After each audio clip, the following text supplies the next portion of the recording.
Bonjour dans le nom de notre Seigneur et Sauveur Jésus. Je voudrais demander à Armel Dadier de prier le Seigneur pour l'écoute de la parole de Dieu.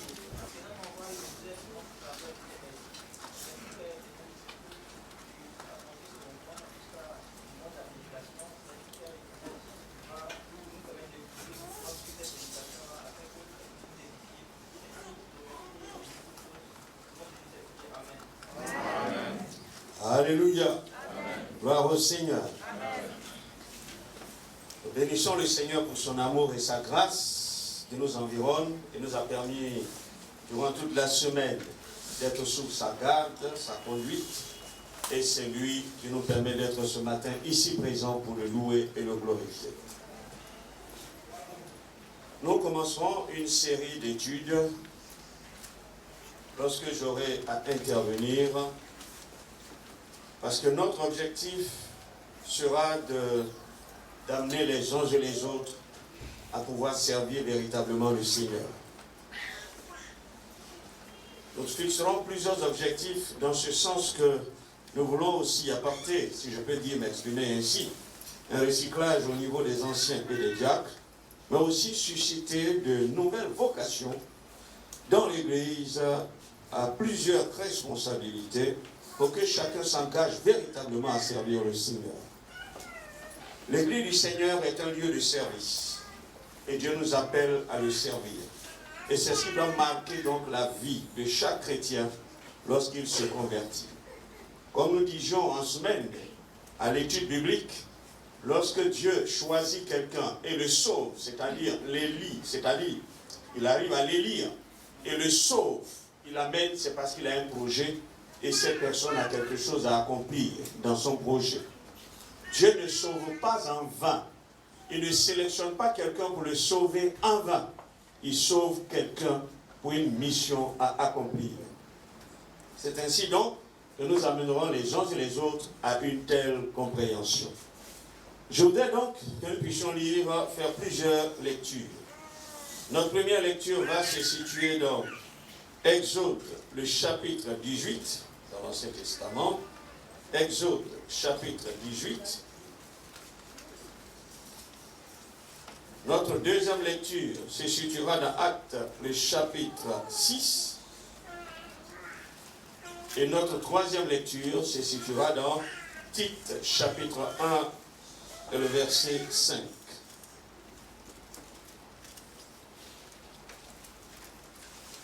Exode, chapitre 17. 18.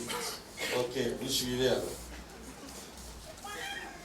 À partir du verset 13 jusqu'au verset 27, nous lisons.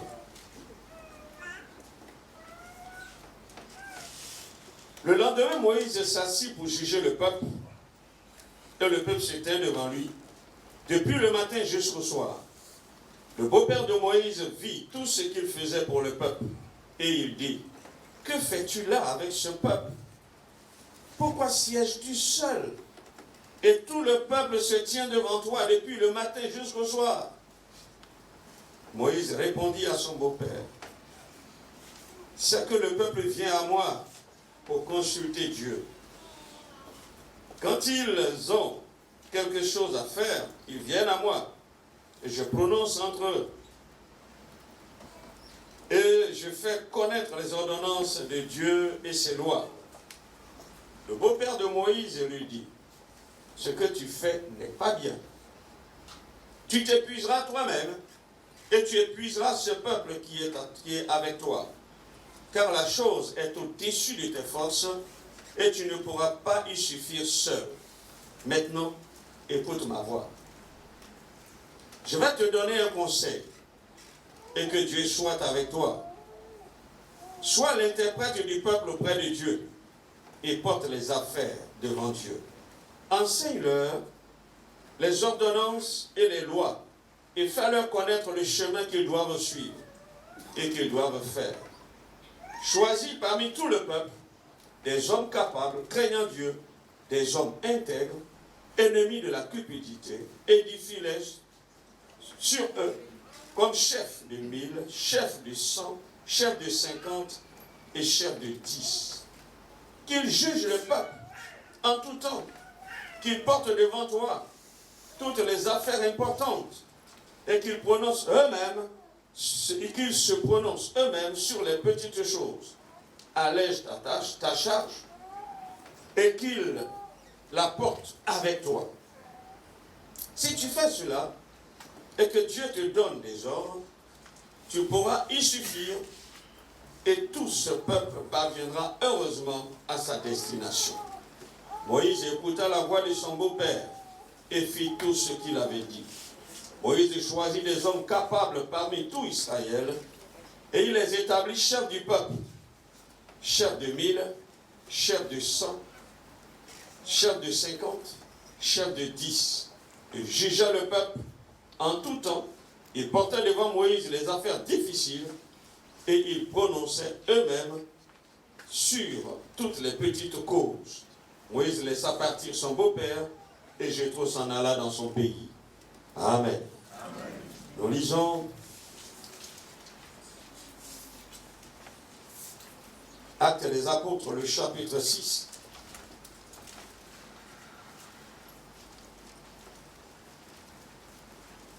À partir du verset 1er. En ce temps-là, le nombre des disciples augmentant, les hellénistes murmuraient contre les Hébreux, parce que leur veuve était négligée dans la distribution qui se faisait chaque jour. Les 12 convoquèrent la multitude des disciples et dirent, il n'est pas convenable que nous laissions la parole de Dieu pour servir aux tables. C'est pourquoi, frères, choisissez parmi vous 7 hommes de qui l'on rende un bon témoignage, qui soient pleins d'esprit et de sagesse, et que nous chargerons de cet emploi. Et nous continuerons à nous appliquer à la prière et au ministère de la parole. Cette proposition plut à toute l'assemblée. Ils élurent Étienne, homme plein de foi et d'esprit, Philippe, Procor, Niacor, Timon, Parménas et Nicolas, prosélytes d'Antioche. Ils les présentèrent aux apôtres qui, après avoir prié, leur imposèrent les mains. Tite, chapitre 1er et verset 5. Je t'ai laissé en Crète afin que tu mettes en ordre ce qui reste à régler. Et que selon mes instructions, tu établisses des anciens dans chaque ville. S'il s'y trouve quelque homme irréprochable, mari d'une seule femme, ayant des enfants fidèles, qui ne soit ni accusé de débauche, ni rebelle, car il faut que l'évêque soit irréprochable comme économe de Dieu, qu'il ne soit ni arrogant, ni colérique, ni adonné au vin, ni violent, ni porté à des gains honteux, qu'il soit hospitalier, ami des gens de bien, modéré, juste, saint, tempérant, attaché à la vraie parole, telle qu'elle a été enseignée, afin d'être capable d'exhorter selon la saine doctrine et de refuter les contradicteurs, etc. Nous venons de faire 3 lectures, une dans l'Ancien Testament et 2 autres dans le Nouveau Testament. Nous aurons donc, pendant diverses interventions, à parler de ce thème qui est le suivant, servir comme ancien et diacre dans l'église locale. Servir comme ancien et diacre dans l'église locale. Dans notre première lecture, nous voyons donc Jéthro, beau-père de Moïse. Il a regardé Moïse dans l'exercice de son ministère et puis il a vu que cet homme travaillait beaucoup. Les gens étaient là du matin jusqu'au soir. Il passait son temps à régler les différents problèmes au point où il était épuisé et n'arrivait pas à satisfaire pleinement le peuple. Alors, Jéthro n'est pas passé par 4 chemins. Il lui a dit la vérité. Il dit, ce que tu fais n'est pas bien. Ce n'est pas bien. Il intervient ici pour le bien de Moïse, mais il intervient aussi pour le bien du peuple. Il dit, tu t'épuiseras toi-même. Donc, pour le bien de Moïse lui-même, tu vas finir par t'épuiser, sachant que le chemin est long. Tu vas conduire le peuple vers une destination. Tu finiras par t'épuiser. Tu ne seras pas opérationnel.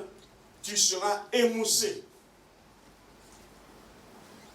Mais aussi, le peuple sera insatisfait parce que quelqu'un qui est émoussé, épuisé, ne peut pas répondre véritablement aux besoins du peuple. Moïse devait comprendre que la tâche est trop lourde pour une seule personne. Le travail en solitaire était donc difficile. Jétro était en train de lui dire, tu as besoin d'un collège de personnes. Comme il dira, chef de 1000, chef de 100, chef de 50, chef de 10. Tu auras besoin donc de personnes que tu auras à établir. Et ces personnes qui t'aideront comme dans un collège pour gérer donc ce peuple te permettra de sortir de l'épuisement et de pouvoir faire un très bon travail. Travailler seul et solitaire avec l'épuisement, Moïse pourrait devenir autoritaire. Tu prends par exemple quelqu'un qui est fatigué devant une situation, oh quittez là-bas, je suis fatigué, laissez-moi. Voyez, on peut même déborder, devenir parfois autoritaire, ne pas régler le problème, c'est-à-dire dans le fond, le régler seulement d'une manière superficielle et ne pas réellement répondre. Il fallait donc une équipe, selon le conseil de Jétro, afin de pouvoir mieux gérer. Il fallait donc expliquer au peuple la nécessité de déléguer des responsabilités, de choisir des hommes qualifiés, des hommes capables, de les choisir des hommes de confiance, des hommes dont on les juge capables de régler des problèmes et d'apporter des solutions, capables de satisfaire le peuple. Alors à partir de ce moment-là, ils peuvent être choisis. Ce sont des hommes de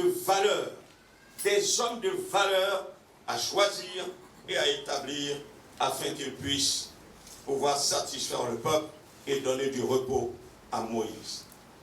Il faudra dire qu'aujourd'hui, les dirigeants des églises ont aussi besoin de choisir des personnes, des conducteurs, des leaders, des hommes de valeur afin de pouvoir aider et conduire le peuple de Dieu.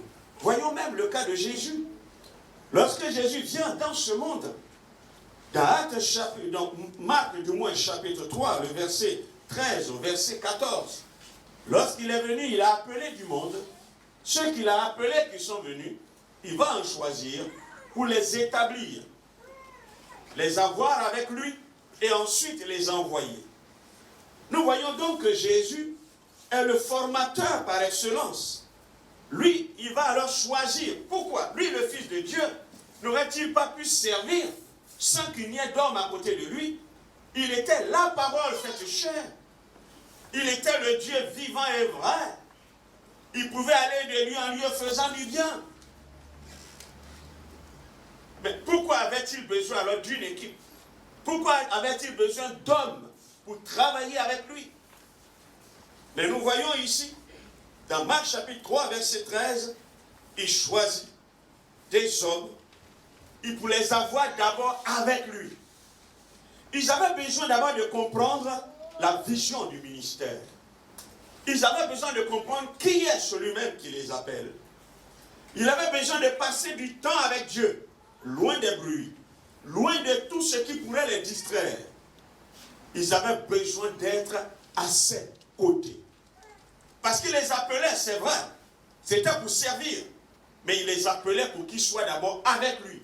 La compréhension de la vision, la compréhension de qui il est. Alors, il servirait plus efficacement.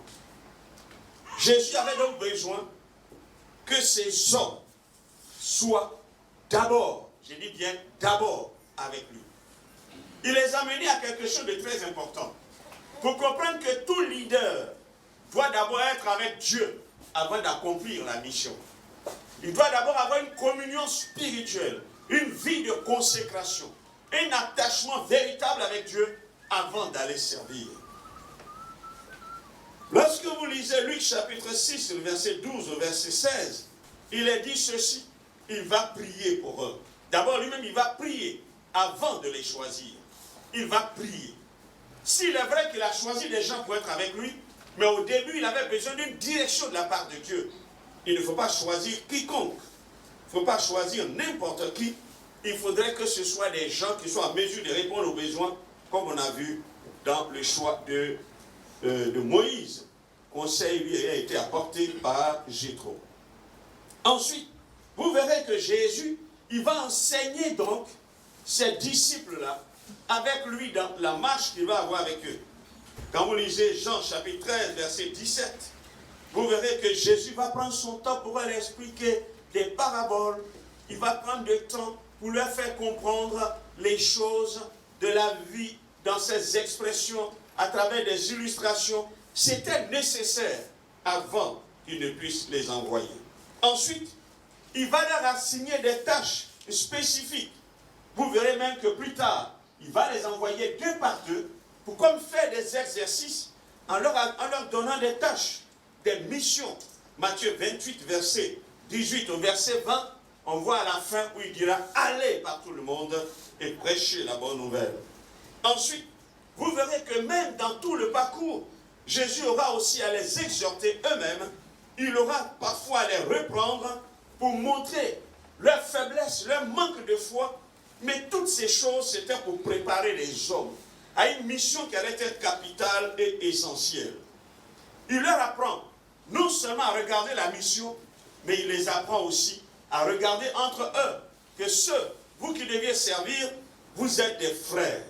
Vous devez donc vivre dans une telle mentalité en tant que collaborateur dans une œuvre que vous deviez être en mesure de faire.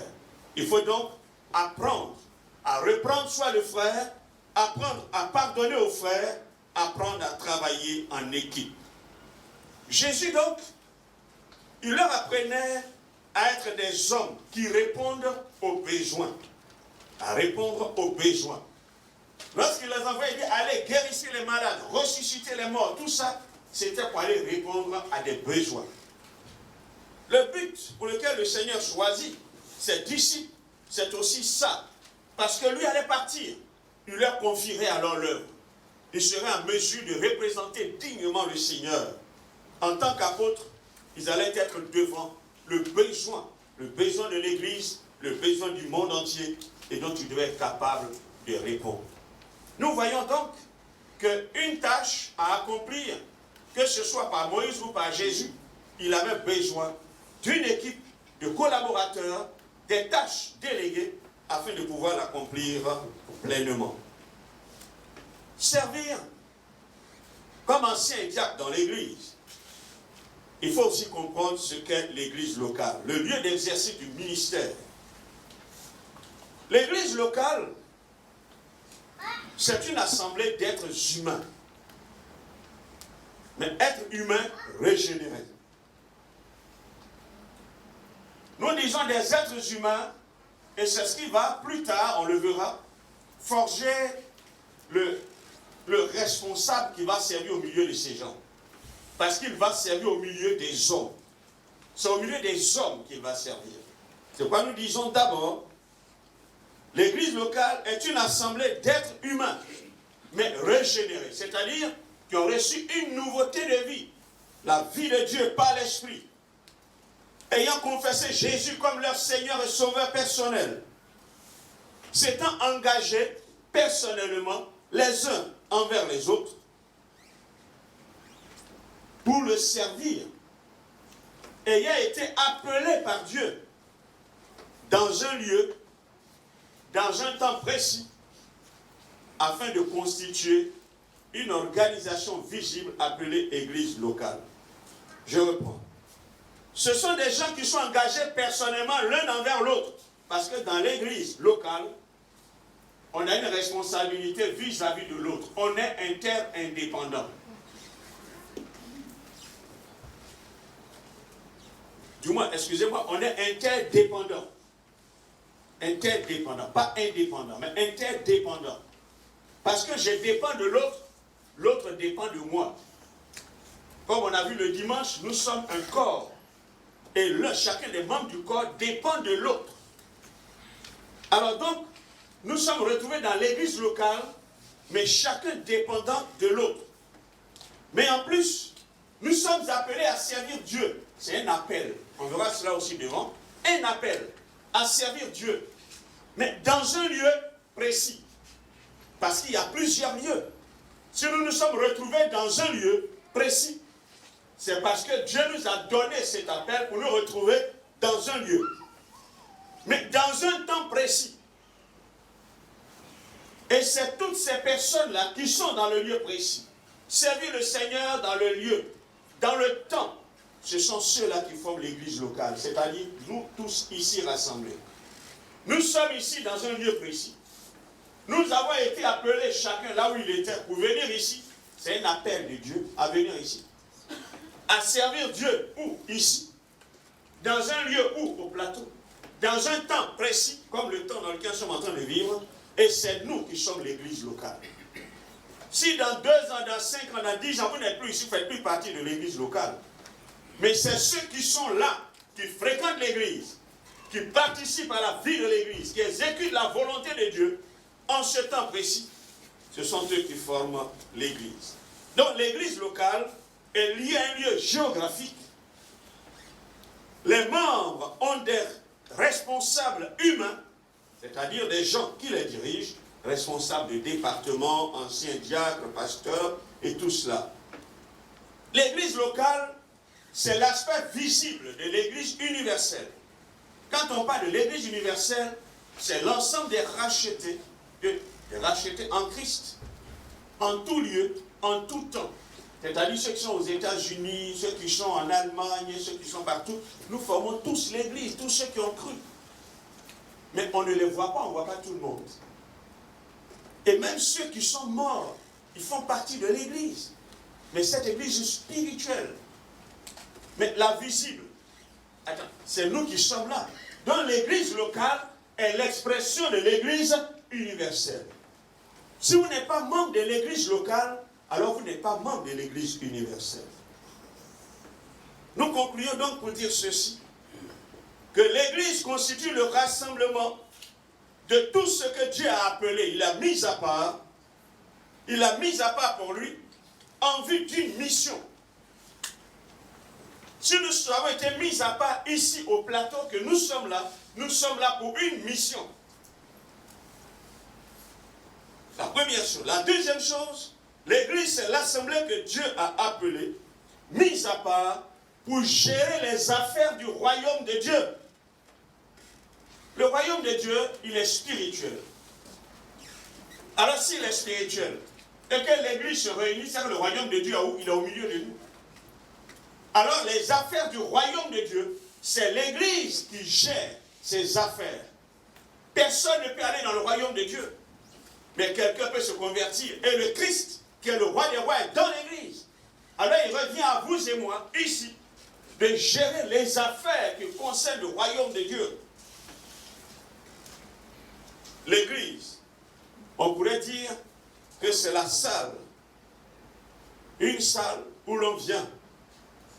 Mais non pas pour attendre avant d'entrer dans le royaume de Dieu.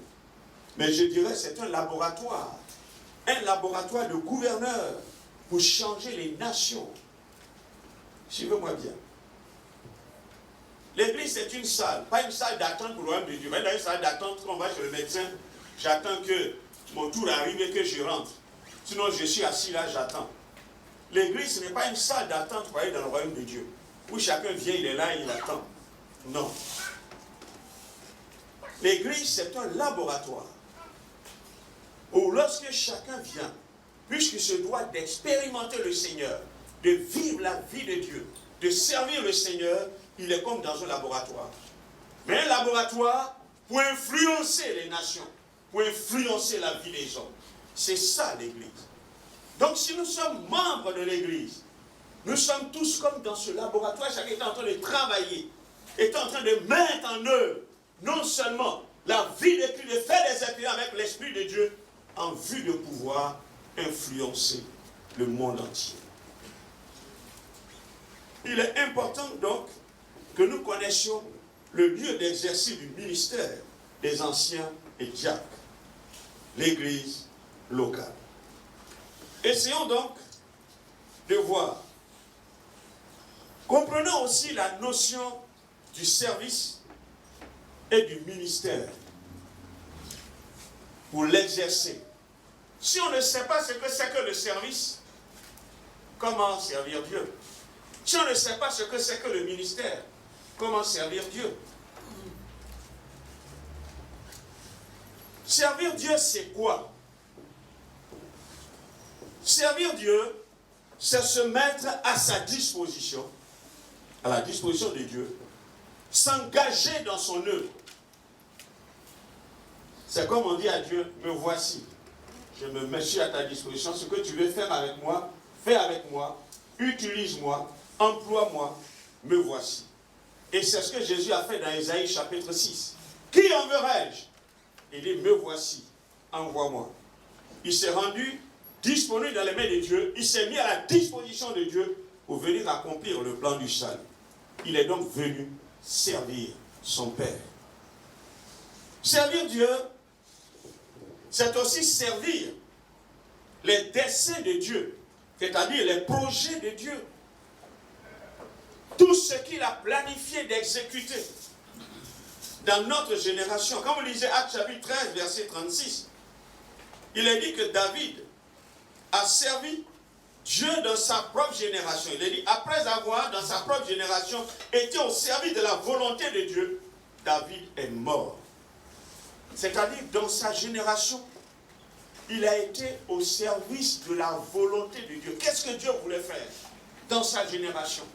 Et David a dû percer le plan de Dieu pour sa génération. Il a dit, utilise-moi pour accomplir ton plan dans cette génération. Ce qui nous amène à comprendre que servir Dieu, c'est percer donc le projet de Dieu qu'il veut faire dans le temps et dans notre génération et se mettre au service de ce plan pour qu'il se réalise. Alors c'est ça, servir Dieu. Ce qui veut dire, si je n'ai pas perçu le plan de Dieu, si je n'ai pas découvert le projet de Dieu, qu'est-ce que je veux faire? Si je suis serviteur de Dieu, alors je ne suis pas en train de le servir. Parce que c'est quoi, il ne faut pas oublier, on peut se promener dans l'église et ne pas assumer, ne pas du moins servir Dieu. Comme on dit souvent, il y a des gens qui sont des touristes, on se promène. Parfois on est à la recherche de bénédiction que de chercher à savoir quel est le plan de Dieu pour que j'exécute. Si vous parcourez toute la Bible, on le verra un peu devant. Tout ce que Dieu choisit et qu'il appelle, c'est pour l'exécution d'un dessein, d'un projet, d'un plan. Dieu n'appelle pas des visiteurs, mais Dieu appelle des gens pour un but que nous aurons l'occasion de voir. Dans son ministère terrestre, vous verrez que Jésus a toujours été motivé par quoi? Pour la mission pour laquelle il est venu. Même Luc 19, verset 10. Il dit, car le Fils de l'homme est venu pour chercher et sauver ce qui était perdu. C'est pour ça qu'il est venu. Et pour que ce pécheur soit trouvé, il fallait qu'il aille à la croix et qu'il meure. Et c'est pour ça qu'il a tout mis en œuvre. Il n'est pas venu pour se servir. Mais il aurait pu se servir. Il en avait peut-être le droit. Mais il ne l'a pas fait. Mais il est venu pour servir. Et réaliser le but pour lequel le Père l'a envoyé. Servir Dieu, c'est aussi servir l'Évangile. À partir de Matthieu chapitre 28, où le Seigneur envoie ses disciples, allez par tout le monde, prêchez la bonne nouvelle. Voici un projet de Dieu. Nous sommes donc envoyés pour prêcher l'Évangile. Prêcher l'Évangile, utiliser l'Évangile, faire connaître l'Évangile aux gens, c'est se mettre au service de l'Évangile. Annoncer l'Évangile. Prêcher l'Évangile. Dans Romains 1, verset 9, l'apôtre Paul dit ceci. Dieu que je sers en mon esprit, dans l'Évangile de son Fils, m'est témoin. Dieu que je sers, il sert dans son esprit, dans l'Évangile. Nous servons l'Évangile. L'Évangile, c'est un message. C'est un plan de Dieu. Un message complet, utile pour l'humanité. Et Dieu nous le donne pour que nous puissions le partager au monde entier. Donc nous vivons pour cela aussi. Nous sommes au service de l'Évangile. Et l'évangile même qui est une personne. La parole faite chair. Servir Dieu, c'est servir les frères et les sœurs. Jean 13, verset 14. Jésus dit, si donc je vous ai lavé les pieds, moi le Seigneur, le Maître, alors vous devez vous laver les pieds les uns et les autres. Ah, c'est là que j'ai dit servir Dieu, c'est servir l'Église. Faire servir les frères et les sœurs, c'est l'Église. Servir Dieu, c'est servir l'Église. L'Église, ce n'est pas le bâtiment. L'Église, ce sont les frères et les sœurs. Jésus dit, je vous ai lavé les pieds. Lavez-vous les pieds les uns et les autres. Ça veut dire, servez-vous les uns et les autres. Soyez les serviteurs les uns des autres. Dans Matthieu 25, le verset 36, Jésus dit, j'étais nu, vous m'avez vêtu. J'étais malade, vous m'avez visité. J'étais en prison et vous êtes venus vers moi. Attends, c'est servir. Servir les uns et les autres. Dans Matthieu 25, verset 40, Jésus dit, je vous le dis en vérité, toutes les fois que vous avez fait ces choses, à l'un de ces petits, de mes frères, c'est à moi que vous l'avez fait. Frères et sœurs, servir Dieu, c'est servir l'Église, servir les frères. Être au service des frères et des sœurs. Ce qui veut dire, Dieu qu'on ne voit pas. Et ce sont les frères que je vois. Comment il veut dire, je sers Dieu? Je ne suis pas en mesure de servir les frères. Elle n'aura servi à rien. Servir l'Église, il faut la servir dans la conception divine, c'est-à-dire de l'Église. Comment Dieu voit l'Église? Permettez-moi de vous expliquer juste un peu cela, pour ouvrir certainement une parenthèse pour une autre compréhension. L'Église est appelée l'épouse de Christ. Servir l'Église, c'est-à-dire c'est servir l'épouse du Seigneur. Comme un homme qui allait quelque part, Jésus est monté, il va venir chercher sa femme pour aller la présenter à son père. Et puis, il te dit, il faut veiller sur elle. Il faut prendre soin. Tu dois veiller sur la femme du maître. Tu fais quoi? Tu te mets à son service. Qu'est-ce qu'elle en a besoin? On va veiller sur ceci. A-t-elle besoin de ceci? As-tu mangé? As-tu fait ceci? Être à ses petits soins. À cause de son église. C'est pourquoi Dieu appelle des hommes. Des gens qui travaillaient, des pasteurs. Dieu les appelle, ils abandonnent leur travail à cause de qui? L'Église. Son épouse, il veut la préparer. Parce qu'il doit la présenter pure, sainte, sans tache devant Dieu. Alors il débauche des hommes. C'est pourquoi il appelle des hommes, des responsables, pour qu'eux aussi soient en train de travailler.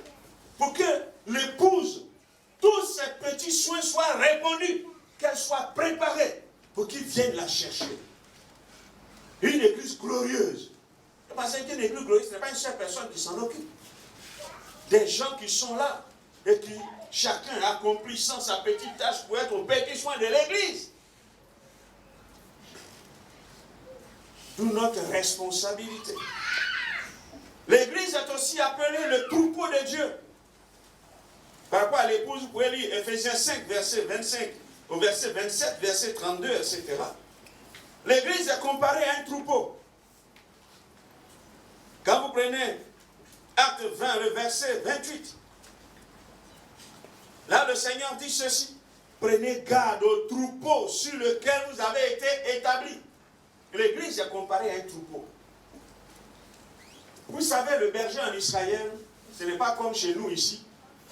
C'est-à-dire les moutons sont devant et puis il prend soit caillou, il lance ici, passez ici, ou bien il va ici, tape ici, il fait comme ça. Non. Le berger en Israël, il y a un berger principal et il y a des bergers auxiliaires. C'est-à-dire le troupeau qui sont les brebis, où le Seigneur dit, je suis le bon berger. Le bon berger, le berger il est devant. Les brebis suivent le berger. Lui il marche, il s'en va. Les brebis ne le dévancent pas, mais le suivent. Maintenant, les bergers auxiliaires, eux, ils sont à côté. Donc, pour ne pas que les brebis s'éparpillent, eux, ils sont là. Parfois, dans certains pays, lorsqu'il n'y a pas de berger auxiliaire, soit ce sont les enfants du monsieur qui sont à côté, ou bien s'il n'en a pas, parfois ce sont des chiens. Le chien tourne là, pour canaliser le troupeau, mais lui, il est devant. Et le troupeau le suit. Et c'est ce que le Seigneur demande dans le psaume 23. Le bon berger. Lui, il est devant et on le suit. On peut avoir le pasteur devant. Et puis il peut avoir des responsables, anciens et diacres, qui sont des bergers auxiliaires, encadrant le troupeau. Ce qui veut dire ici, j'ai perdu au moins une vision quelque part, d'être prudent, une brebis peut s'égarer. Donc chacun y veille. Mais celui qui est devant, la nuit, il a pensé où il va envoyer le troupeau, où ils vont aller manger, où ils vont aller se reposer. Donc lui, quand il se lève le matin, on ouvre la bergerie, il se met devant et le reste, et le troupeau le suit. Les autres doivent faire le travail de l'encadrement. Ils doivent être en mesure. Lui, il n'est pas en train de dire, hey, tu en es fait quoi? Qu'est-ce que tu fais? Non, lui, il est devant. Il sait où il va les amener brouter, où il va les amener se reposer. Lui, il est devant et chacun de ceux qui sont derrière, les bergers auxiliaires, ils font leur travail pour qu'ils puissent sortir et rentrer le soir. Chacun doit faire son travail. L'église est comparée à un champ. Quand vous lisez 1 Corinthiens 3, versets 8 à 9, et vous lisez Matthieu chapitre 9, verset 37 au verset 38, l'église est comparée à un champ. Mais un champ, le champ de Dieu, dans lequel il faut aller travailler. Prenez un champ qu'on vous a confié, vous n'y travaillez pas. Laissez 1 mois, 2 mois, 3 mois. Et puis c'est dans ça que vous partez. Quelqu'un vous confie un champ, la personne sera contente. Il faut être en train de labourer le champ pour que le champ soit propre. Dieu nous confie son champ, qui est l'église. Le Saint-Esprit agissant en son sang. Dieu veut travailler la vie des uns et des autres. Dieu veut répondre sa grâce et sa bénédiction dans la vie des uns et des autres. Mais il faut des gens pour travailler dans la vie des gens. Pour encadrer ces gens. Leur permettre d'être à la place qu'il faut. Que leur vie soit propre. Il faut enlever les mauvaises herbes. Mais une seule personne ne peut pas le faire. Si l'église c'est le champ de Dieu, et que ce champ étant vaste, prenez la vie de chacun. C'est un champ où chacun, il faut y travailler pour que Dieu soit à l'aise dans la vie des uns et des autres et que le Seigneur vienne récolter sur quelque chose sur la vie des uns et des autres. Il faut donc qu'il y ait des personnes qui se dégagent à travailler dans le champ de Dieu. L'église, c'est un corps. Selon Romains 12, verset 5. 1 Corinthiens 10, verset 17. Vous relire chapitre 12, verset 13. Et le verset 20 au verset 27. Mais un corps, il faut en prendre soin. Un corps, il faut qu'il soit propre. Et si c'est un corps qui a besoin d'être propre, le Seigneur dit, celui qui croit en moi, mon Père et moi, nous viendrons, nous ferons notre demeure chez lui. Attends, Dieu va faire sa demeure chez toi. Dieu peut habiter dans un endroit qui est sale. Il faut que le coin soit propre pour que Dieu puisse y habiter. Mais l'apôtre Paul dit aussi que notre corps, c'est le temple du Saint-Esprit. Si Dieu doit y agir pleinement, dans le corps qui est son temple, l'église qui est le temple de Dieu, mais il faut qu'il y ait des gens pour en prendre soin. Quand vous regardez l'habillement de quelqu'un, ou bien le corps, la manière la personne, quelqu'un prend soin de son corps, vous pouvez la déterminer. C'est vrai ou c'est faux? Si je venais ce matin, avec un corps qui n'a pas été lavé pendant tout un temps, et des habits qui sont... Ah, le pasteur aussi.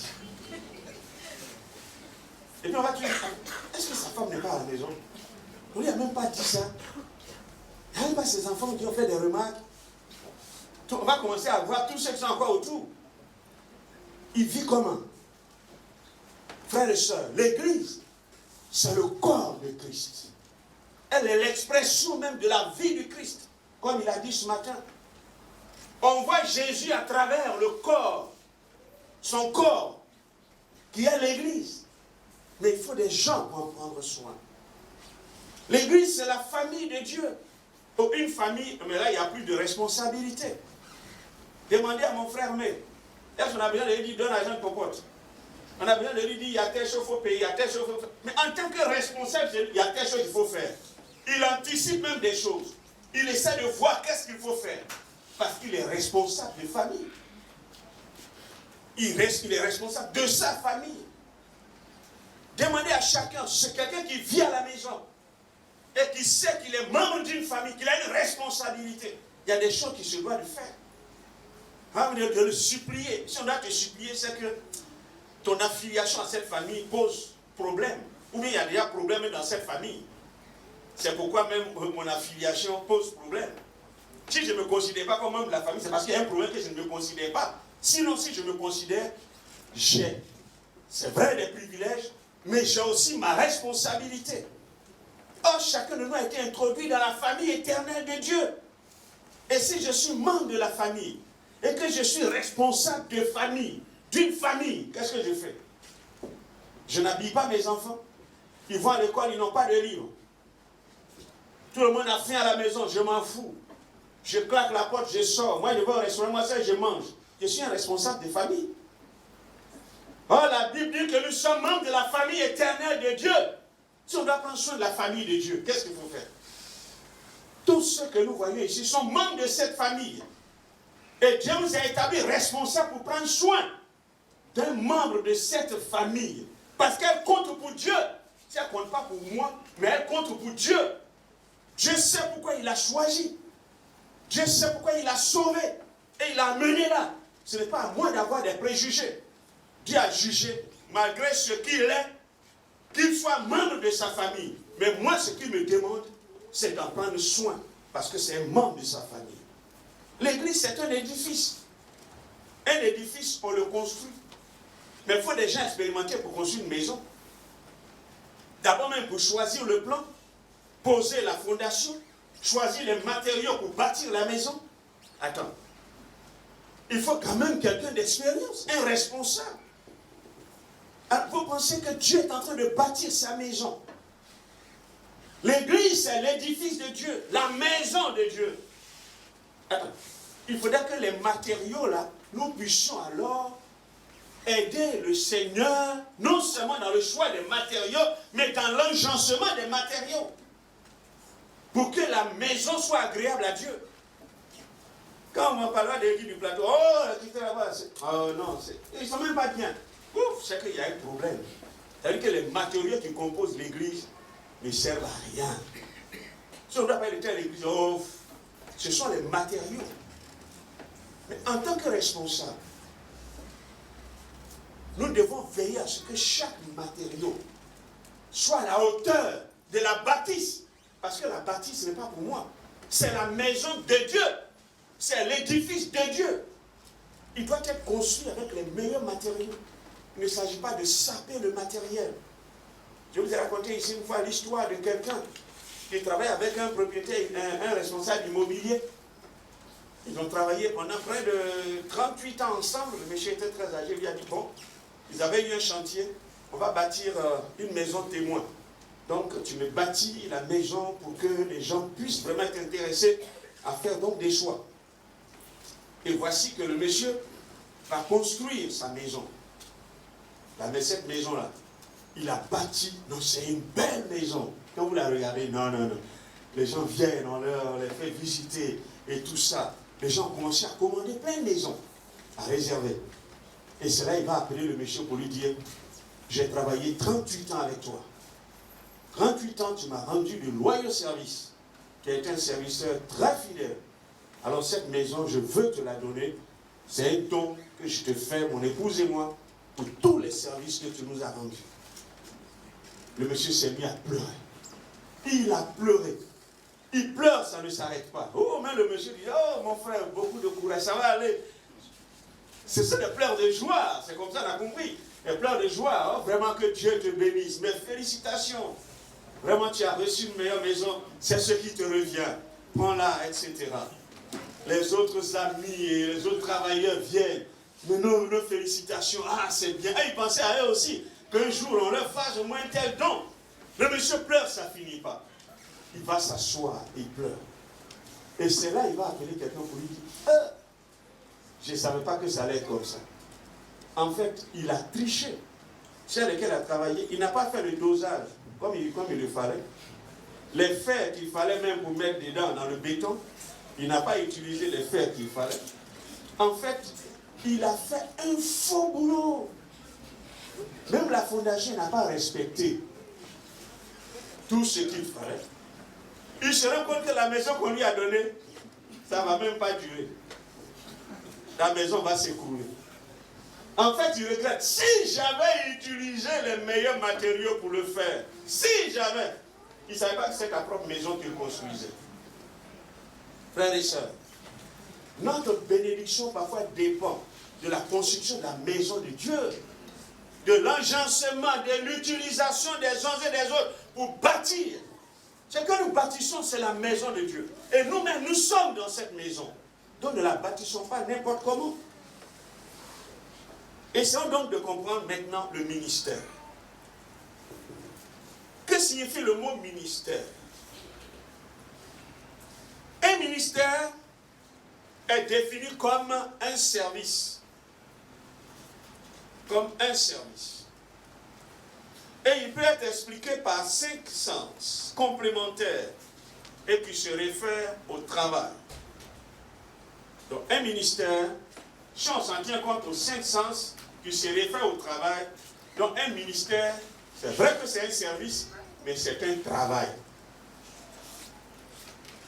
Il ne faut pas oublier, parce que parfois on confond, j'ai te rendre service. Rendre un service et le service dont on veut parler ici, ce n'est pas la même chose.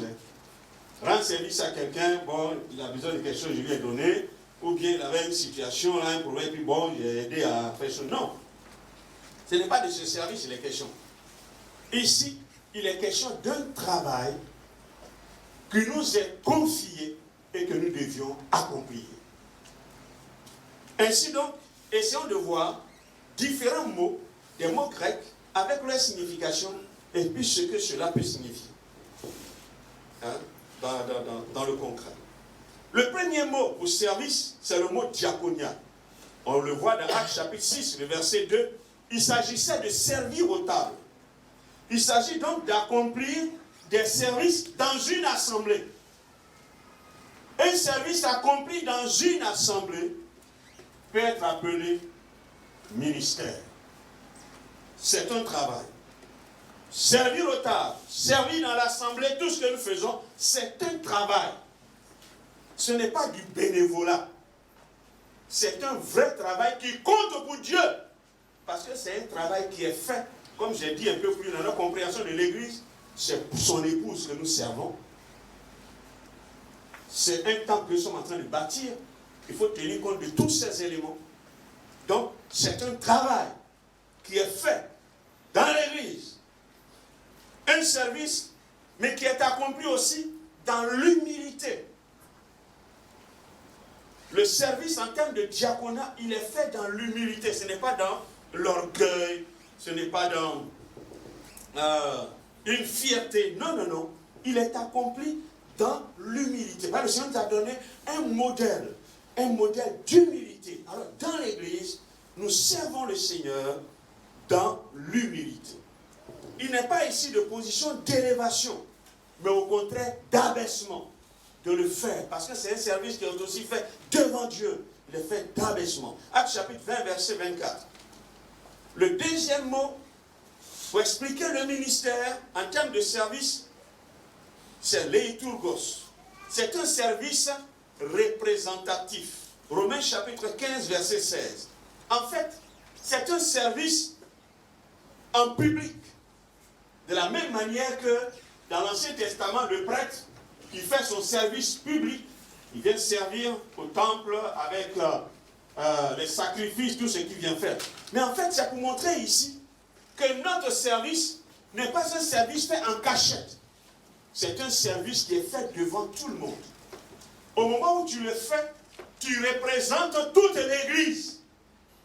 Tu représentes toute l'Église. Même si tu es dans un département que tu es en train de servir, que le département a lieu et que tu es le responsable, tu représentes toute l'Église. Au moment où quelqu'un est en train de servir, il représente tout. Parce qu'on va le voir, tu vois, je suis ici, ou bien on prend quelqu'un pour venir diriger, et puis la personne qui est en train de rendre ce service, la manière dont la personne est habillée, tout ça, c'est comme ça, ils sont ici. On va nous juger tous à travers celui qui est en train de servir. Donc celui qui est en train de servir représente toute l'Église. Donc c'est pourquoi c'est une responsabilité. Il faut comprendre sur le service dans ce sens-là, en tant que service représentatif. Le troisième mot, c'est hyperéthéo, qui est un service rendu de façon subordonnée à Dieu et à l'autorité qu'il subordonne. Acte 13, verset 36. C'est-à-dire quoi? Tout service, si nous a été confié par Dieu, c'est-à-dire Dieu joue le premier plan et moi je joue le second plan. En tant que serviteur de Dieu, je ne suis pas le responsable de l'œuvre. Dieu est le responsable de l'œuvre. Je subordonne Dieu. C'est vers lui que je regarde. Je le subordonne. Donc, Dieu est devant moi, je suis derrière. Si je prends dans le cas de Dieu, concernant le troupeau, moi je suis un berger auxiliaire. C'est lui qui est le vrai berger. Moi je suis un berger auxiliaire. Parce que c'est lui qui est devant. Si on le prend dans le contexte de l'Église, le pasteur est donc devant et les responsables le subordonnent. Alors travaille avec lui. Travaille parce que lui il est devant et nous sommes celui qui accompagne. Donc le hyperéthéo, c'est donc un service rendu de façon subordonnée à l'autorité. Il y a une autorité, moi je travaille avec elle. Donc je subordonne. L'action donc est mise sur ce qui doit être fait pour que son supérieur soit satisfait.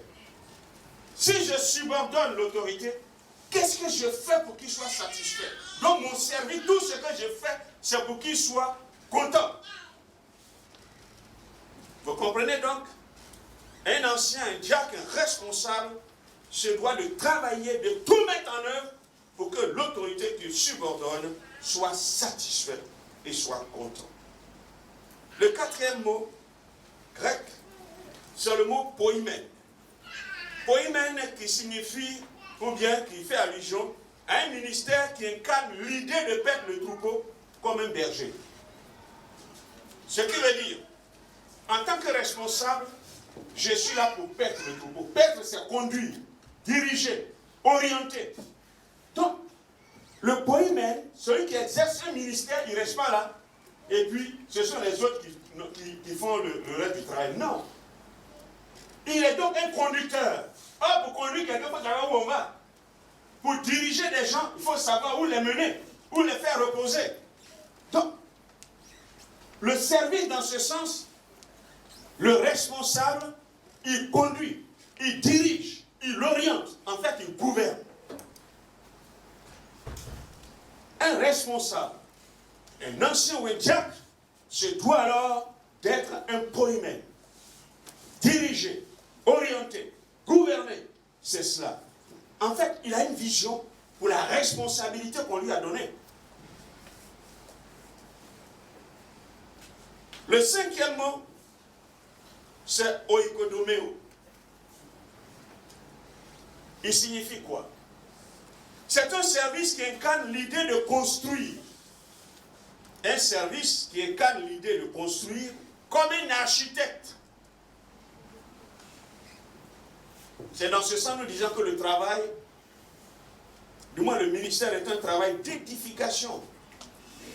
Un architecte, il s'est assis, il a réfléchi, il a mûri par rapport au plan.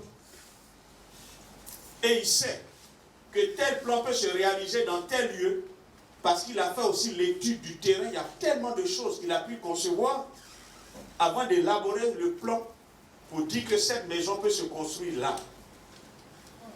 C'est ça le service. C'est-à-dire, je ne tombe pas comme quelque chose à servir, mais c'est un homme d'expérience qui fait l'étude de la responsabilité qu'on lui a donnée ou du ministère qu'il va servir, parce qu'il a une idée de réussir. Il a une idée de réussir, non pas d'échouer. Alors il prend son temps pour faire l'étude, comme un architecte, tout ça, afin de commencer et d'achever. Et non de commencer, était en cours de route, on n'a pas mesuré, on n'a pas calculé, et puis on dit oui, j'ai échoué. Mais non, il faut s'asseoir, il faut y réfléchir, pour savoir que je commence une œuvre et je l'achève. Essayons donc de voir quelques caractéristiques de ce ministère. Je vous explique ces choses parce que c'est tellement important. Parce que si vous n'avez pas compris ça, vous n'avez pas compris ce que c'est que le service, vous ne pourrez jamais servir dans une église. Jamais perçu l'idée même de l'église, l'idée du service, l'idée du ministère. Voyons quelques caractéristiques du ministère. En parlant de la fondation du ministère, ce qui fait le ministère, c'est le caractère et non le charisme. Philippiens 2, versets 5 à 8. Le charisme fait appel aux dons spirituels. Il y a des gens qui cherchent à influencer par les dons spirituels. Ce ne sont pas les dons spirituels qui sont le ministère. Le ministère, il est d'abord un appel. Et c'est comme, vous prenez une graine renferme tout un programme. Un ministère contient un programme. Et c'est ce programme qui doit être exécuté. Les dons ne font qu'accompagner le ministère. Mais les dons ne sont pas le ministère. On peut avoir des dons à exercer. Mais on se rend compte qu'il n'est pas utile. La mission qu'on lui a donnée, il n'arrive pas à l'accomplir. Ce qu'on lui a dit de faire, il passe à côté. Mais il a plein de talents. Mais ces talents-là, il faut les mettre à profit pour la réalisation d'une œuvre. Les dons s'insèrent dans un objectif bien défini à réaliser. C'est pourquoi comprenez bien, ce qui fait le ministère, c'est son caractère. Ce ne sont pas le charisme. C'est le caractère qui doit influencer le charisme. La deuxième chose en termes de caractéristiques, parlons de la nature du ministère. La nature du ministère, en termes de substance, la nature du ministère, c'est le service. Luc 22, verset 27. On est appelé pour servir et non se servir. Tout ministère dans la Bible est marqué par l'esprit du service. Venir servir les autres, servir Dieu et non se servir. Prenez de la Genèse à l'Apocalypse. C'est ça la substance, la matière même du ministère. La motivation du ministère, qu'est-ce qui motive? La motivation du ministère, c'est l'amour. Jean, chapitre 21, verset 15 à 17. Si tu m'aimes, aime-le. Le degré de notre amour pour Dieu se manifeste par le service. Si vous voyez que quelqu'un ne sert pas, c'est que la personne n'aime pas. Quand on sert Dieu dans l'église, servir les frères, c'est pas que vous les aimez, que vous les servez. Mais quand vous voyez que les gens ne servent pas les frères, c'est qu'ils ne les aiment pas. On n'aime pas. Alors, si moi je t'aime pas, te servir pour faire quoi? Pour aller même vers toi-même te servir, il y a une lutte même dans mon cœur, moi-même. C'est difficile. Jusqu'à aller, je vais te laver les pieds, je vais m'occuper de toi. C'est pas possible. Il faut aimer. Si on n'a pas compris ça, on ne peut pas servir dans l'église. Et c'est quoi on comprend aujourd'hui que plus jeune, on ne peut pas servir. Le culte finit, tout le monde est au on est parti. Parce que je ne peux pas aller servir un frère ou une soeur. Non. Moi, je m'abaisser qu'à le servir. Il est qui, lui? Est-ce qu'il m'a fait? Ou bien telle chose? Je vais dire non. Le Seigneur dit, si tu m'aimes, alors paie. Je vous dis, frère, la motivation du ministère, c'est l'amour. Le Seigneur nous a aimés au point où il est parti, mais jusqu'à la croix, l'accomplissement même de son service. C'était l'amour. Lui-même, il est l'amour de Dieu. L'autorité du ministère. L'autorité du ministère, c'est la soumission. Éphésiens 5, verset 21. Soumettez-vous les uns aux autres. Ah, mais c'est contraire ici. L'autorité du ministère qui viendra comme en tant que chef de contrôler. Faites ça, faites ceci, venez ici, allez-y là-bas. Mais au contraire, l'autorité du ministère, c'est la soumission. Se soumettre les uns aux autres. Ce n'est pas pour venir s'affirmer, mais au contraire venir s'abaisser. C'est ça qui est l'autorité. Vous voyez que c'est contraire par rapport au monde. Quand on n'a pas compris ça, c'est difficile de servir dans l'église. C'est difficile de servir dans l'église. Parce qu'on quitte le monde avant de venir à l'église. On a la mentalité de l'autorité dans le monde. Quand on vient, on veut prendre ce qu'il y a du mot pour faire dire. C'est pas possible. Et quand on voit que c'est comme ça, parfois on lui donne un exemple. Non, les gens sont comme ça. Non, c'est comme ça, je laisse. Si c'est comme ça, il fait plus ceci. Mais non, c'est la soumission. L'autorité, c'est la soumission. Et on ne peut pas comprendre ça. On ne peut pas comprendre ça. Donc c'est difficile de servir. L'objectif du ministère. L'objectif du ministère, c'est quoi? C'est la gloire de Dieu. Si dans ce que je fais, Dieu n'est pas glorifié, c'est que je ne suis pas en train de servir Dieu. Si Dieu n'est pas glorifié, comme me disait ce matin, si il doit faire quelque chose, c'est moi qui suis glorifié. C'est que Dieu n'est pas dedans. Si c'est le moi qui doit être mis en valeur, Dieu n'est pas dedans. Parce que l'objectif de tout ministère, c'est la gloire de Dieu. Lorsque la gloire de Dieu serait abandonnée au profit même d'une dénomination pour faire apparaître la domination, non, c'est nous, Assemblée de Dieu, donc Dieu n'est plus dedans. Non, c'est moi qui suis comme ça, Dieu n'est plus dedans. Non, il faut faire. Lorsque les gens verront la gloire de Dieu, ce sont les gens qui vont glorifier Dieu et non pas présenter notre image ou une autre image. Éphésiens chapitre 1, verset 6 et verset 12. Le privilège du ministère. Le privilège du ministère, c'est quoi? C'est la croissance de l'œuvre. Acte 9, verset 31. Quel privilège moi j'aurai? Non, je n'ai pas de privilège. Le privilège que je peux avoir, c'est de savoir qu'en ayant exercé mon ministère, je vois des gens qui sont épanouis, je vois des gens des portes qui s'ouvrent, je vois des frères qui sont bénis, je vois quelque chose qui se produit. C'est cela la croissance qui se produit, c'est le privilège.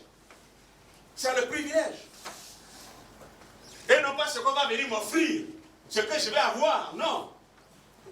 Le privilège du ministère, c'est la croissance de l'œuvre. Lorsque l'œuvre grandit, l'œuvre prospère, c'est tout le privilège. C'est contraire à ce que le monde peut penser. J'ai servi jusqu'à je n'ai rien eu dedans. On passe le temps pour m'insulter. J'ai fait tout ça. Mais non. Le privilège, ce n'est pas ce que je reçois. Le privilège du service doit se ressentir sur l'œuvre. Et non pas sur moi, mais sur l'œuvre. J'ai été envoyé pour impacter l'œuvre, pour que quelque chose se produise dans l'œuvre. Alors c'est ce que je vais voir en termes de croissance, en termes de développement, en termes d'épanouissement, en termes quelque chose se produit. Alors là, c'est le privilège d'avoir fait avancer l'œuvre et non pas de la faire reculer. Le privilège du ministère. La puissance du ministère. La puissance du ministère, c'est l'onction de l'esprit. Frères et sœurs, quand je parle de l'onction de l'esprit, il faut la comprendre sur deux dimensions. La puissance du ministère, c'est le Saint-Esprit. Mais la première chose, il faut le voir dans deux dimensions. La dimension ontologique, c'est-à-dire ce que le Saint-Esprit fait en nous. Qu'est-ce que le Saint-Esprit fait dans la vie des uns et des autres? Oh oui, je suis un instrument. J'ai un ministère et je dois l'exercer. Généralement, on pense à moi, que le Saint-Esprit m'utilise. Ça, c'est dans le secret, quand tu te mets devant Dieu. Mais je parle du ministère qui doit être exercé dans la vie des hommes et sur l'Église. La puissance du ministère se manifeste dans ce que Dieu fait dans la vie des uns et des autres. Qu'est-ce que Dieu fait dans la vie des uns et des autres? Qu'est-ce que le Saint-Esprit fait? Est-ce que je vois le fruit de l'Esprit? Est-ce que je vois des gens engagés? Je vois des gens qui aiment Dieu. Je vois des gens qui cherchent la face de Dieu.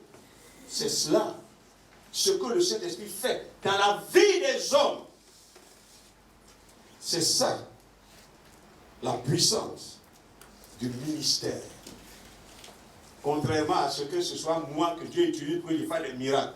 Je ne parle pas du ministère que moi j'exerce.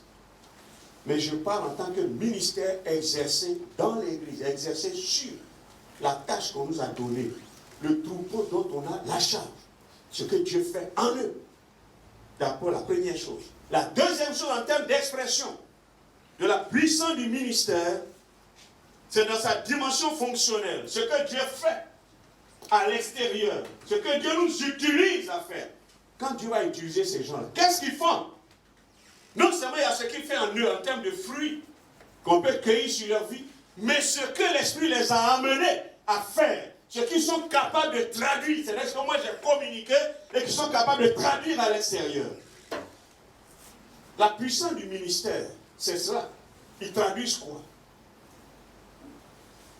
C'est tout ce travail-là que le leader s'assoit et réfléchit. Et quand tu ne vois pas de telles choses dans la vie des gens, la puissance du ministère sur la vie des uns et des autres, tu es inquiet, tu souffres et tu pries. Quand tu ne vois pas le peuple traduire la puissance du ministère, alors tu souffres et tu pries.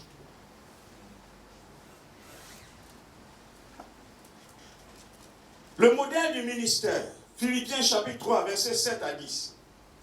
Le modèle du ministère, il est d'abord divin. Éphésiens 5, verset 1er. Il est d'abord divin. Comme l'apôtre Paul dit, soyez les imitateurs de Dieu. Nous imitons d'abord Dieu. C'est lui qui est le modèle par excellence. Son modèle de vie, son modèle de service, son modèle de consécration, il est le modèle. Et surtout en termes de service, il est le divin modèle. Et c'est lui tout ce que nous devons imiter. Tous les ministères à être exercés. Deuxièmement, modèle humain. 1 Corinthiens 11, verset 1er. Ah oui, si les gens doivent être imitateurs de Dieu, mais eux aussi me regardent en tant que modèle. Soyez les imitateurs. Soyez mes imitateurs, comme moi je le suis de Christ.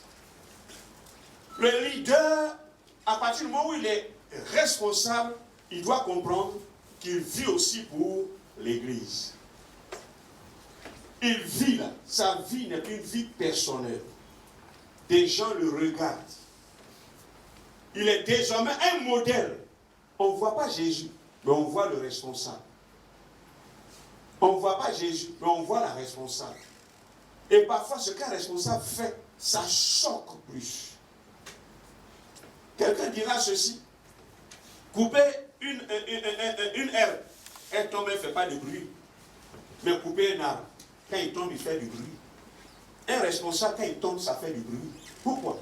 Parce qu'il n'a pas été élevé au-dessus des autres à cause de la responsabilité qu'on lui a donnée. Quand il fait quelque chose, il y a une résonance. Même ses paroles, ses actions, il y a une résonance. Donc c'est pourquoi en tant que modèle, il se doit de veiller sur sa vie. Il est un modèle pour l'Église. C'est ce que l'apôtre Paul dit à Timothée. Sois un modèle pour les frères, en conduite, en parole. Sois un modèle. Mais le responsable ne peut pas dire, oh bon, c'est bon, il faut partir. Ou bien, ça dit le responsable ne vit pas pour lui. Il n'agit pas pour lui. Il ne fait pas pour lui. Il est là pour les autres. Même il y a des choses qu'il ne doit même pas dire à ceux qui sont là. Il n'a pas mangé. Il n'a pas dit, je n'ai pas mangé ce matin. Hein. Il n'a même pas le droit de le dire. Même il est en train de souffrir. Il n'a pas envie de dire aux gens, je souffre. Parfois il est malade, mais il prie même pour ceux qui sont malades et ils sont guéris. Parfois il fait fi de lui-même, ce qu'il est, pour poser des actions. Parfois il n'en a pas. C'est pas la première fois qu'on dit, on est pauvre, mais on a enrichi plusieurs.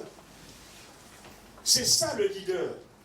Il ne veut pas qu'on fasse, par exemple, quelqu'un qui souffre et puis il accuse Dieu. Dieu ne fait pas ceci. Et puis il parle. Pourtant, toi, tu es dans des difficultés. Tu fais quoi? Tu fais fi, toi, de tes problèmes. Pour exhorter l'autre. Tu n'as pas dit, hey, Dieu lui-même là. Pour toi-même, c'est petit. Pour moi, même là, c'est plus grave. Dieu m'a abandonné. Il ne résout rien pour moi. Attends, un respect, tu as fait quoi? Oh, mais tu n'as pas mangé, mais tu dois toujours sourire. Tu as problème, mais tu dois sourire. C'est ça le responsable. Il est un modèle. Il doit donner de l'espoir. Là où les gens n'ont plus d'espoir. Lui-même, là, il est désespéré, mais il donne l'espoir. Pour que tout le monde vive. Même là où les gens ne savent pas où ils vont. Et que lui-même, il sent qu'il y a des mains, il continue. Lui-même, non seulement avoir la foi, mais à motiver les gens pour que tout le monde puisse avoir la foi, pour avancer. Le leader est un modèle. Vous ne devez pas oublier ça. C'est-à-dire, si vous pensez que vous n'avez pas encore fini avec vous-même, vous ne pouvez pas vous occuper de quelqu'un d'autre.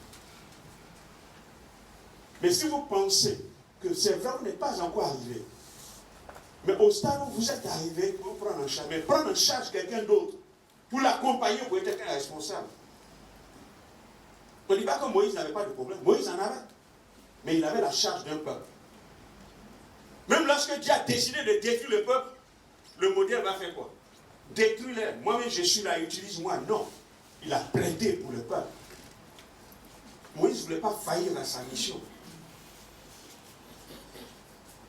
Le leader, c'est lui, un modèle. Ça, ne l'oubliez pas. Il y a donc 3 qualités indispensables dans le ministère. Ces 3 qualités indispensables sont, premièrement, c'est que le ministère, il est incarnationnel. C'est-à-dire quoi? Christ en vous. Galates 2, verset 20. C'est Christ en nous. Le ministère doit s'accomplir. Il y a un divin modèle. Mais de moi-même, je n'ai pas la force pour le faire. Alors c'est le Seigneur qui vient à moi et m'utilise pour le faire. Donc, je suis comme la reproduction de son ministère. Ce n'est plus moi qui vis, mais c'est le Christ qui vit en moi. Donc le Christ traduit sa vie en moi. Vous devez comprendre ça. Nul n'est arrivé. Nul n'a même les capacités de pouvoir faire le ministère. Mais c'est Christ en nous qui nous permet alors d'accomplir le ministère. De faire ce qui est parfait, de faire ce que le Seigneur agrée. Donc le ministère est d'abord incarnationnel. Vous devez donc le comprendre. Personne n'est suffisant, personne n'a la force ni la capacité, mais c'est Christ en nous qui nous permet alors de pouvoir exercer ce ministère. La deuxième qualité indispensable, c'est que le ministère est exercé sous l'onction de l'Esprit de Dieu. Acte 1, verset 8, 10, 32, il faudrait que celui qui va exercer le ministère soit aussi rempli de l'Esprit de Dieu. Ensuite, la troisième chose, on dit indispensable. Plusieurs autres qualités, mais pour l'instant, ici, on a dit indispensable. Il est exercé dans l'humilité selon Luc, chapitre 20, verset 22. Il faut donc maintenant, on va terminer, parce que ne pensez pas quelque chose. on va terminer, voilà. On va faire une série. Ce que j'en ai fait là, c'est l'introduction. Je ne vais pas rentrer dans mon sujet. Non, mais là, l'introduction aujourd'hui. Puisqu'on a plusieurs séances. Hein, ce n'est pas la séance, c'est pas seulement aujourd'hui. Si on veut faire tout ça aujourd'hui, ça j'ai appelé même Olga. Lui, Olga, tu as compris quoi? Elle ne peut même pas dire ce qu'elle a compris.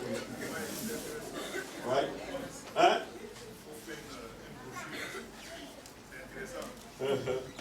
Donc je sais qu'en donnant tout ça, je vais développer aujourd'hui, alors en sortie, ils ont tout oublié.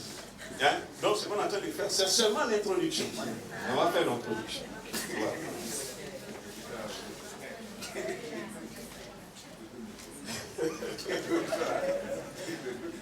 Ok. Donc, pour servir, il faut savoir ce que c'est qu'une charge et le ministère. Servir dans l'église, il y a 2 mots dont il nous faut connaître. La charge et le ministère. Si vous ne savez pas ça, vous pouvez vous tromper. Il y a un docteur du nom de Watson qui disait ceci. Il dit tout dirigeant a un ministère. Mais tous ceux qui exercent un ministère ne sont pas des dirigeants. Vous êtes d'accord avec moi? Je reprends. Il dit tout dirigeant a un ministère. Mais tous ceux qui exercent un ministère ne sont pas des dirigeants. Quelqu'un peut avoir un permis, mais ce n'est pas tous ceux qui ont permis qui savent conduire. Ou bien, il y a des gens qui ont permis, depuis qu'ils ont passé le permis, ils ont gardé ça. Et même à haute école, même là, on fait comment? Tu vois, c'est juste quelque chose là, et puis après on te donne ton permis. Parfois, ils n'ont pas conduit. Le permis a été garé depuis. Il y a deux choses qu'il faut que nous comprenions, la charge et le ministère. Dans l'église locale, quand on parle d'anciens, de diacres, il y a deux choses qu'il faut voir à leur niveau, la charge et le ministère. Lisons, quand on lit Philippiens chapitre 1, verset 1er, il dit Paul et Timothée, serviteurs de Christ, à tous les saints en Jésus-Christ qui sont à Philippe, aux évêques et aux diacres. Il parle aux évêques et aux diacres.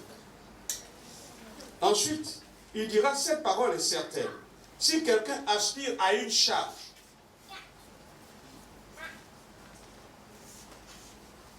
quand on vient dans Éphésiens chapitre 4, verset 11, il a donné aux uns comme apôtres, aux autres comme prophètes, aux autres comme évangélistes, etc. Si on prend à l'époque, les évangélistes, les docteurs, ils étaient itinérants. C'est-à-dire qu'ils n'avaient pas d'église.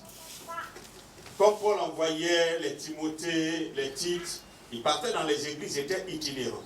Donc ils avaient des ministères, mais ils ne dirigeaient pas des églises.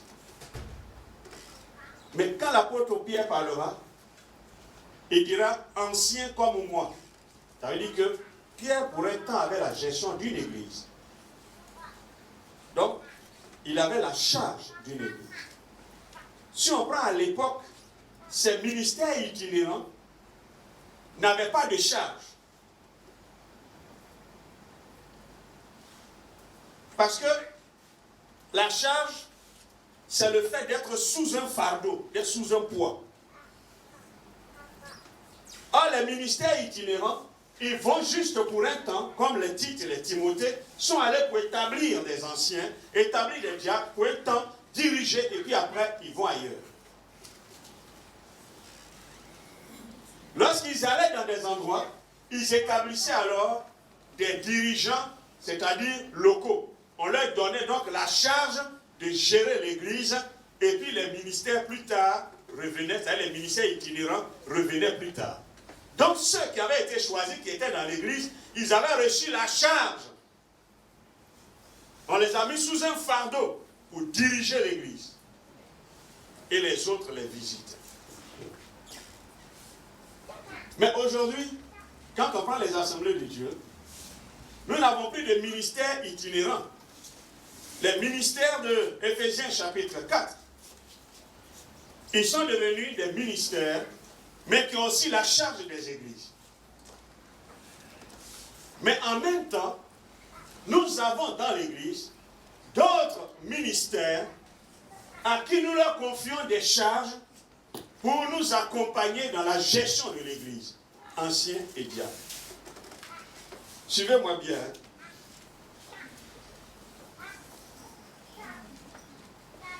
C'est pourquoi nous disons ceci. Les charges dans une église locale sont confiées à des gens qui ont prouvé la réalité de leur ministère. Est-ce que vous me comprenez? J'ai expliqué pour ceux qui étaient d'avant, les ministères qui étaient itinérants, ils n'avaient pas de charge de gestion d'église. Paul était le pasteur de quelle église? Il gérait quelle église? C'était des ministères itinérants. Mais je vous ai expliqué comment les choses finissent par changer, parce qu'il y a les ministères dont les Christ qui ne sont plus itinérants, mais qui ont la charge d'église. Comme aujourd'hui, les gens sont appelés, formés, ils gèrent les églises. Mais cependant, il y a d'autres ministères de direction qui sont donc appelés et qui reçoivent la charge d'accompagner les ministères dans le Christ. C'est pourquoi j'ai dit, les charges dans une église locale, en termes de leaders associés à la tâche, ce sont des gens qui ont prouvé la réalité de leur ministère et qui sont établis localement. Et les ministères sont l'évidence de ce qu'ils ont reçu de la part de Dieu. Je prends par exemple, on ne peut pas parler d'un ancien qui n'a pas reçu de ministère, ou bien même d'un diacre qui n'a pas reçu un ministère, c'est-à-dire qui n'a rien à faire. Non. On verra un peu cela devant. D'abord, la personne a quelque chose qui bouillonne en elle. Et c'est ce qu'on a vu comme ministère. Alors la personne est choisie et on lui donne une charge. On la met sous un fardeau. On lui donne une responsabilité à accomplir. C'est pas ce que vous comprenez. C'est deux choses. Quelqu'un peut avoir ressenti dans son cœur ce service-là, mais on ne l'a pas encore mis sous une charge. On ne lui a pas encore donné la responsabilité. Donc il a le ministère, mais il peut être là dans l'église, il le fait, il en donne des preuves. Les preuves sont là, mais il faut lui donner la charge, le mettre sous un fardeau, lui accorder une responsabilité pour qu'il puisse l'assumer. Deux choses. Les deux choses sont donc nécessaires. Ce qui veut dire donner une charge à quelqu'un et il n'y a pas de ministère, il y a quelque chose qui piétine. Quelqu'un qui a un ministère et qu'on ne lui donne pas une charge, il finit là aussi par boiter. C'est pourquoi les deux doivent marcher ensemble pour mieux s'assumer et pour mieux assumer le ministère que Dieu a donné. Frères et sœurs, je juge ces éléments très importants. Parce que si nous ne savons pas, parce qu'il y a rien qui dit, il y a longtemps je suis là, et comment on appelle, on ne m'a pas nommé. Il y a longtemps je suis là, c'est comme, non. Il n'y a pas il y a longtemps que je suis là. Le ministère est mis en œuvre et puis on met la personne sous une charge. Mais on ne met pas la personne sous la charge pour que le ministère soit prouvé. Souvent, c'est ce que les gens veulent. On veut mettre d'abord la charge pour que le ministère se manifeste. Et si on donne la charge que le ministère ne se manifeste pas. Il y a des gens aussi qui ont le ministère. Mais cependant, quand vous donnez des charges, ils ne sont pas aptes à diriger. Ils n'ont pas cette attitude. Généralement, c'est des gens, parfois, il faut coacher pour les aider, les former, afin de les établir. Mais parfois, il y a des gens qui ont des ministères, mais qui refusent d'être formés, qui refusent d'être formés pour qu'on puisse les établir. Or là, parfois, c'est difficile. Quand le Seigneur a appelé les apôtres, il les a appelés, il savait qu'ils avaient quelque chose en eux, ils ont reçu l'appel. Mais après, il faut les établir. Mais qu'est-ce qu'il a fait? Il a pris le temps pour les former. Et ensuite, il les a établis. Pour qu'ils soient plus utiles dans les mains de Dieu. Mais aujourd'hui, il y a des gens même, quand on parle de ministère dans le Christ, on dit non, si tu es appelé, ça suffit, tu peux aller prêcher. Est-ce que les disciples ont été formés? Est-ce qu'ils ont fait ceci? Ils ont prêché, ils avaient l'onction de l'Esprit de Dieu. Mais remarquez combien de gens exercent de tels ministères. Et combien font plein d'erreurs dans l'exercice de ces ministères. Parce qu'ils n'ont reçu aucune formation. L'onction ne suffit pas. Le ministère ne suffit pas. Je voudrais donc ce matin, en guide d'introduction, nous arrêter là, pour que vous compreniez ceci, frères et sœurs. Servir comme diacre et ancien dans une église, c'est pour répondre à un besoin. répondre à un besoin divin. Quand vous portez un regard vers l'Ancien Testament que nous avons lu, il y a une nécessité.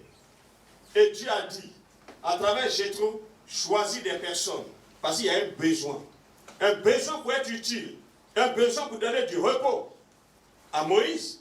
Un besoin pour que le peuple puisse aussi être un peuple qui ait ses besoins satisfaits. Il fallait alors qu'il y ait des personnes qui soient ajoutées en guise d'équipe afin de pouvoir permettre au peuple d'accomplir sa mission. Quand on voit dans le cas de Jésus, il y avait un besoin. Le Seigneur est venu pour un temps, il devait partir. Mais il fallait qu'il y ait des hommes qui soient formés. Lui, le Fils de Dieu, il appelle les hommes. Il y avait un besoin. Un besoin pour le monde. Il fallait préparer de tels hommes pour que l'évangile soit connu et l'évangile est arrivé jusqu'à nous. Quand on prend dans le cas de l'Église, l'Église était en train de se former. L'Église était en train de grandir. L'Église naissait dans les endroits. Il y avait un besoin. Un besoin d'hommes qu'il fallait même établir. On voit même déjà dans Actes chapitre 6, lorsqu'il fallait distribuer, comme on appelle la nourriture, les gens commençaient à se plaindre. Il fallait choisir des gens, tels les Étienne, les Nicanor, etc., pour répondre à un besoin. Frères et sœurs, servir dans l'Église, comme ancien et diacre, c'est répondre à un besoin divin. Répondre aux besoins de Dieu. Dieu a besoin d'hommes et de femmes pour son Église, entretenir son Église, prendre soin de son Église, permettre à l'Église d'accomplir la mission pour laquelle elle existe, que ce soit dans un lieu, pour la préparer pour l'enlèvement. Dieu a besoin d'hommes et de femmes qui connaissent le besoin de l'Église et qui se disent qu'il faille alors lui permettre d'être satisfait. Mais aussi, la chose sur laquelle je voudrais terminer, pour comprendre le ministère en lui-même, il faut le comprendre. Ce qu'il est, à quoi nous sommes appelés de manière véritable.